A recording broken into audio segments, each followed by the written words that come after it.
नहमदुहु व नुसल्ली अला रसूलिहिल करीम अम्मा बादु फ़अऊज़ु बिल्लाहि मिनश शैतानिर रजीम बिस्मिल्लाहिर रहमानिर रहीम। अल्हम्दुलिल्लाह, आज एक मरतबा फिर एक बहुत ज़्यादा अहम मसले के साथ आपके सामने हाज़िरी हुई है। वो मसला ये कि कराची से मोहतरम ज़ाकिर साहब ने सवाल किया है। उनका सवाल ये है कि ख़त्म कुरान के मौके पर दावत करना जायज़ है या नहीं, और इसी तरह तोहफ़े में बच्चे को कोई चीज़ देना जायज़ है या नहीं।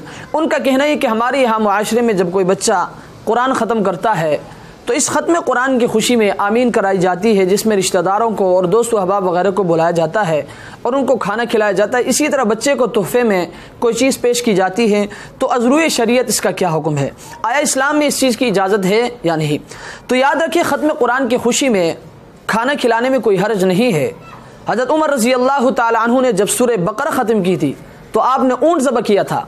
इसी तरह मोहब्बत और इखलास में अगर बच्चे को कोई तोहफ़ा पेश किया जाए तो इसमें भी कोई हरज नहीं है। लेकिन एक बात हमेशा अपने जहन में रखें कि हमारे यहाँ मुआशरे में अक्सर तकल्लुफ़ात वो खिलाफ़ शरअ किए जाते हैं, जिसमें इखलास और मोहब्बत के बजाय रियाकारी और रस्म परस्ती का पहलू वो ज़्यादा नुमाया होता है।